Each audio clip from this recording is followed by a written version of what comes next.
We just saw what one advocate and a state lawmaker had to say about ethics proposals. Our aligned opinion panelists, who are community members with different backgrounds and opinions, are ready to talk about this one. Now, I'm joined at the table this week by Daniel Foley, former New Mexico Minority Whip, Sophie Martin, an attorney and editor of the DukeCityFix.com, Laura Sanchez-Rivet from Sanchez Legal Solutions, and our friend Rob Nikolewski, if I can get his name right, from Watchdog.org. You're still a friend. Now, Rob, Dan, the complaint against Mr. Griego about conflict of interest, let's start with the conflict of interest in the deal itself. As a former lawmaker, you know, deals come to people all the time. You're a citizen legislator, you have to make a living, you do different things. But there has to be a gut feel about where the line is about conflict of interest, right? No, I would agree wholeheartedly. Yeah. I think one of the things in defense of Senator Griego that's being overshadowed was there was already a letter or a lease agreement with an intent to sell at some point signed between these two entities. Right. So I think some people don't understand that it's not like Senator Griego went out and said, let me find this building for this client and put you two together. They already had it. He just expedited the sale of the building. They already had an agreement that said we're going to sell it, we're going to do it. Now, do I think that a legislator should go out and get a client, then find another colleague to carry a bill that says do all of this stuff that's going to pay me some revenue? I just don't think it passes the smell test, and I think it's a tough situation. But it does beg the question: is, you know, where is the line? I mean, you know, not picking on the lawyers at the table, but I mean, we got lawyers in the legislature that are paid by the government to defend or to prosecute, they have government contracts with risk services, they're voting on the budget. We got teachers up there that are voting on teacher pay raises, and yet that stuff rises to a different level of scrutiny, apparently, than this outside deal does. So I think it's a tough question that the citizens in New Mexico got to decide. Do you really want citizen legislators, or do you want legislators that are full-time? We also know in many other states, even they consider them non-citizen legislators, but they still have private jobs out there. So it's a tough deal. I mean, the laws in D.C. are much stricter, but they pay those guys $180,000, $190,000 a year to not do anything else. That's right, exactly right. Interesting. I'm going to slide to Rob, actually. I'll come back to you, Laura, in a quick sec. Sorry about that. What's interesting is, at first, Mr. Griego said, well, it's kind of an obscure part of the law about the rules of legislating. But it's not that obscure, is it? The wording was quite clear once you read about what you can and cannot do for certain kinds of deals. Is it clear to you? And the members of the legislature go through these ethics trainings that's required. To me, one of the interesting things about this is the political aspect of it. First of all, if this is a 60-day session, this broke, or the decision on Mr. Griego's part, or Senator Griego's part, to basically be forced to resign. That happened very late in the session. In the last week, if we had a 30-day session, that means he would have gone through the entire session before this thing got Because ostensibly it was resolved. under discussion for some time. Right, because Peter St. Cyr wrote this story last summer for the Santa Fe Reporter. So the other question, or the other interesting political aspect to this is, I mean, Senator Griego was a moving target, or at least a prime target, from a couple of different fronts. Naturally, Republicans would like to see a Democrat who's in the Senate ousted because they got a chance to take that seat. But also, there were liberal Democrats who were out to see Senator Griego get kicked out of this. What's the background there? What was the angst there between those parties? Because Phil has always considered a conservative Democrat. And he was challenged, I guess 3 years ago, 2 years ago, when he ran for re-election. He got challenged by a Santa Fe liberal. And there were a lot of people that thought that Phil was going to lose, and he ended up winning in a walk. I believe he had a Republican opponent one year, and I believe some of the governor's folks weighed in for Phil over the Republican. I think caused some angst. Caused some angst in Republican circles that Susana Martinez's people were supporting Phil Griego with money and fundraisers and getting things done. That's right. So it's interesting. This guy is a Democrat supported by Republicans. The Democrats are mad. It's just. And now we come, Laura Sanchez, to speeding up the timeline a little bit. He resigns on a Saturday. On Sunday, a lot of things break loose, meaning all the 5 counties, or 6 counties, that parts of which he represented, are ostensibly to come up with a replacement. Some are Republican leaning, some are Democrat leaning, but we can pretty much assured it's going to be a Republican chosen by the governor. However, the mechanics to get there got all tripped up on Sunday, didn't they? We didn't quite figure out that you need 72 hours of open meeting notice before you can do these things. Talk about that process. And that was kind of the irony, because there was such a push from the governor's office to do this swiftly, and yet that 72-hour issue, that notice, had been something that they had supported. I mean, that in fact had received support from the governor's office and others in terms of transparency. That's right. So in previous situations. In previous That's right. situations, That's and right. and also just when it got adopted by the legislature, that there be a 72-hour advance notice. And I think that a lot of people got caught up in the politics of it, forgot about that aspect, and so now we've got at least one county sort of trying to unwind that and do it correctly. Right. But I think there were a lot of calls from the Democratic Party and others saying that this is an important decision, one that the district will have to live with, not just for this session, but for the remainder of the term, and it can make a big difference for a lot of issues that are out there. So right. it should be basically time should be taken to find the right person for that position. Liz Stefanix, her name is back out there again.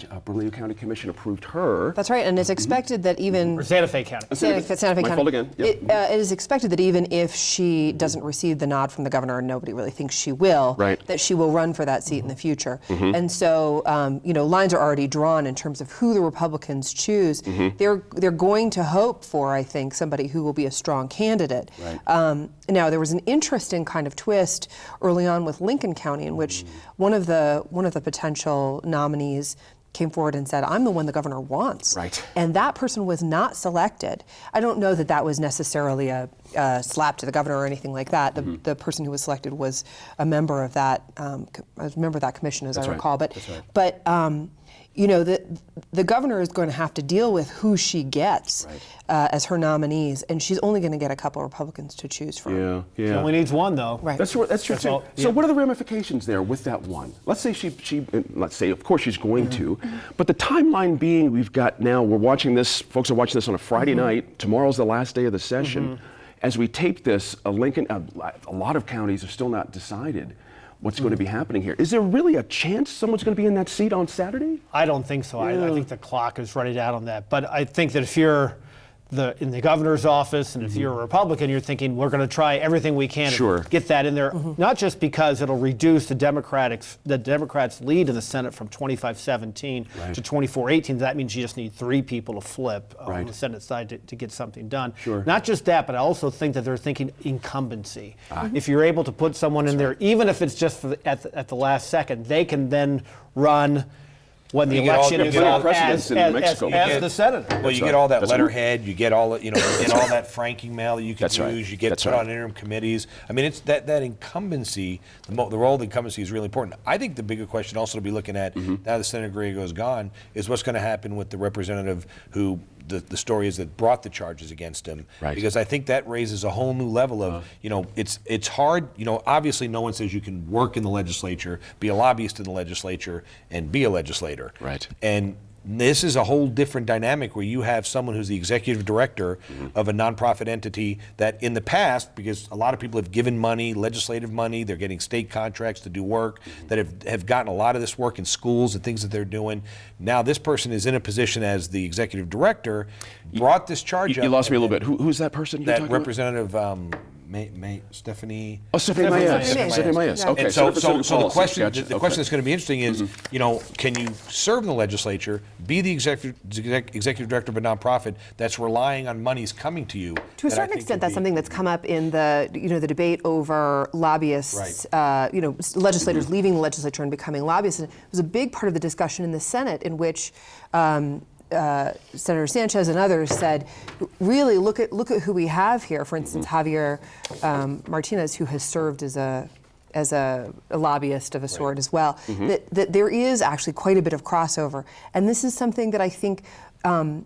My sense is the voters don't like that. They have concerns about that, but it is the reality of how our legislature works today, and that's a big reason I think that lobbyist bill went down. Take us to 16. Rob and Dan alluded to this. You yourself a little bit too. Where does this set up beyond the incumbency and the nose count? Is there other factors with getting a Republican there that quickly for 2016? What happens in the interim? Well, there? I mean, it's around the corner, but at the same time, there's a lot of work that has to be done. There's a lot of groundwork, and I think if it's a Republican that gets selected, they will still have a tough time, because a lot of the you have Bernalillo County, you have Santa Fe County and San Miguel County, which are Democrat areas by and large, and so most of the votes basically are going to, or many of the votes are going to come from there.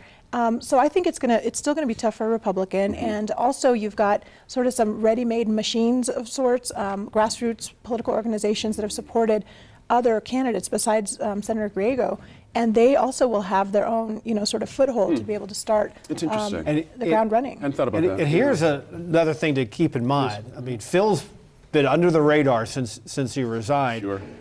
If he thinks that the Democrats were the prime motivators behind his ouster, does that mean he campaigns against the liberal Democrats And if who he might be campaigns running? for you, does it hurt or help you in the district? Precisely. That's a good point, too. Yeah. You know, I think that the machinations of this is really important from the standpoint of, depending on who you pick, I think Laura's right. But what's interesting when you look at the breakout of the last election, everybody thought when the left progressive liberal candidate ran against Phil Griego that he was going to get teed up and knocked out of the ballpark.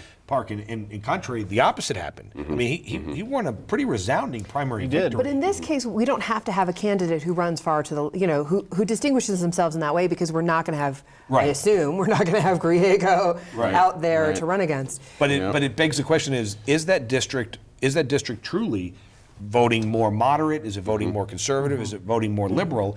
I think that one of the things that I've always remembered over the years in the legislature, the Senator Griego's talking to the demographers, the Senator Griego's district was really a unique snapshot of New Mexico, because it had some really, I'm talking deep rural areas and some urban areas. It had very liberal Santa Fe, it fascinating had very district. conservative Yeah. Lincoln County. And I know that people that I had talked to, friends of mine that are in the demographics business, would always say, look to Griego's seat, because that really kind of, Right. that's one of the few that touches everything. And so I think that this could have a real impact. It'll be interesting to see. It'll also be interesting to see if the governor can act if everybody else doesn't act. So if by Saturday she Right. gets Lincoln County's name and Santa Fe's name, can she say, I'm going Lincoln County, That's right. the rest of you guys That's didn't right. act? I think that didn't could act, easily let's be go. challenged. Yeah, I would I think think it so could be too. challenged. But it would be Interesting. after the session was over, and it depends, because that'll change up the makeup of committees for at least a day. Yeah, that's interesting. Up next, we talk about politics and higher education.